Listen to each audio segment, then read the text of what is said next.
Let's spend a few minutes talking about your patent and trademark, if you have any. My first question is, tell me about the patent process.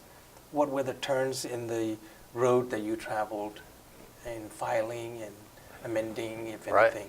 Right. Sure. So I started the process in 2012, and this was before the company was formed, and I just had, as a professor, an idea for the patent. And so I talked to someone from the college, Brian Kraft, who helped guide me through the whole patent procedure.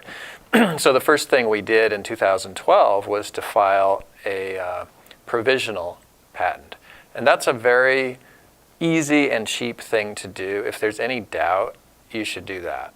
And then what that does is it gives you a priority date, and then you have a year to actually file a real non-provisional patent. And so then a year later, in 2013, we filed the non-provisional patent, and we worked with a lawyer in Seattle to get all the wording correctly. And I think it turned out to be a pretty broad patent. And that was in 2013, and then a couple of years go by. The first thing that happened was the examiner wanted to split off the analysis part from the hardware. And we actually think that's a good idea, so we agreed to that. And then we had an office action on the hardware where the examiner had some concerns, and we're addressing those concerns. And it looks like it's in good shape. But it's been a little slower than I might have expected. But it's, on the other hand, the slowness has also enabled us to perhaps add to and extend the patent. So I think what I'm viewing it as is the more complete the patent can be. In other words, it's describing a family of products that Klar is going to offer. That's the best thing. It's not a little specific widget, but it's really more of a family of products, is the way it's shaping up to be. And so this is a WSU patent, and Klar then will license the patent. Yeah, I think one key thing that you could mention, Matt, is you've actually talked to the patent examiner. They recommended that you do that, didn't they?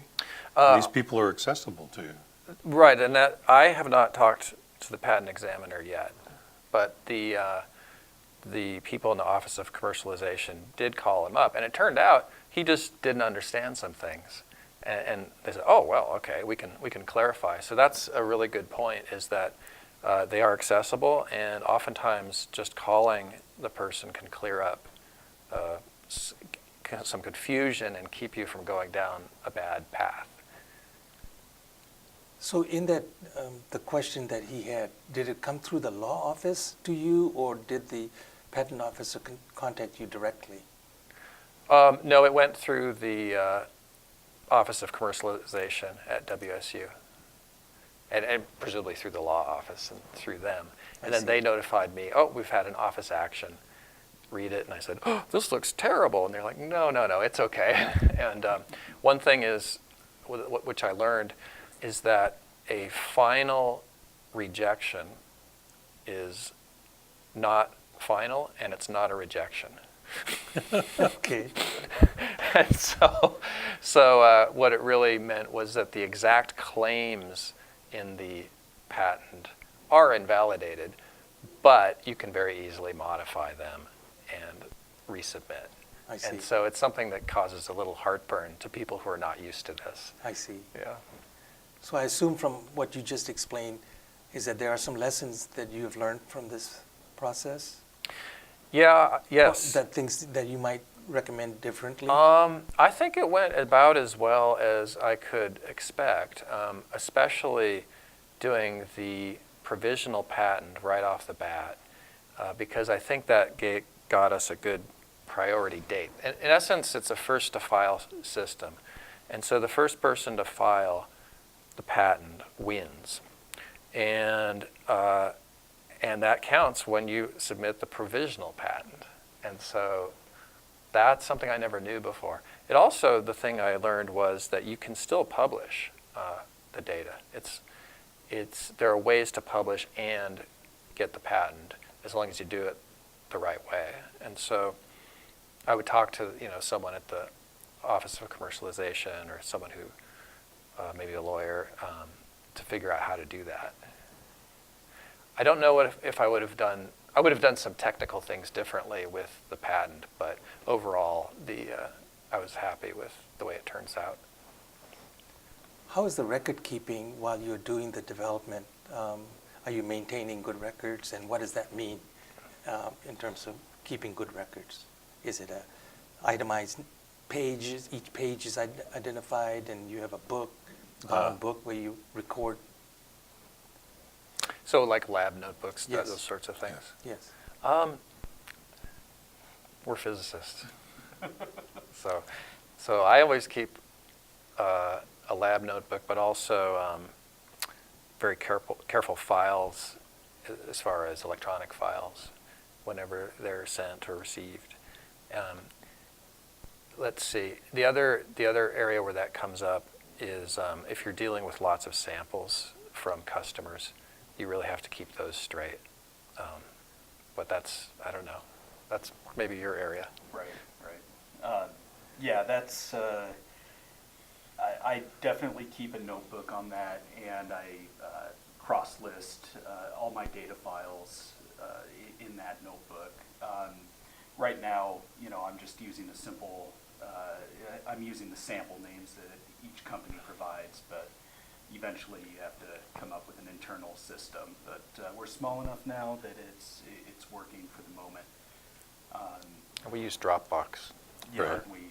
we share all that information with each other through Dropbox. Yeah.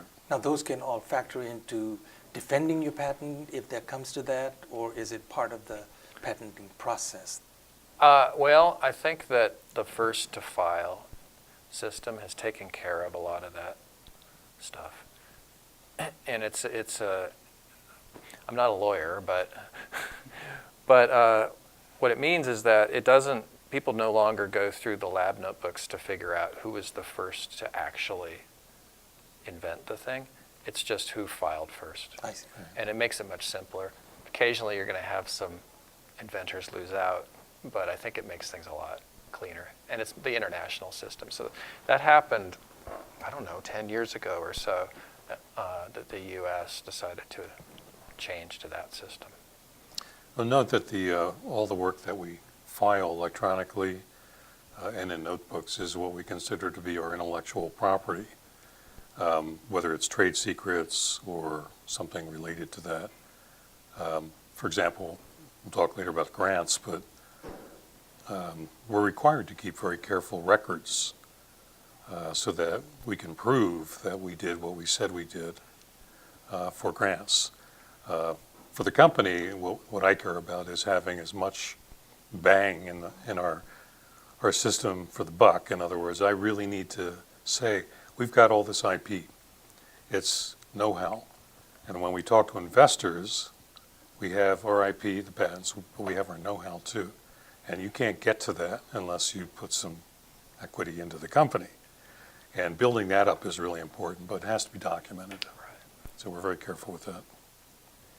My last question in this module is, this must have built your character because of the wait time. So maybe the question is, how long from the start to the finish?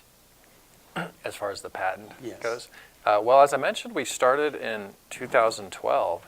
And of course, a little before that was the idea. And then in 2012, the provisional patent was filed. And so we are now in 2017, and it's pending. So it takes some patience.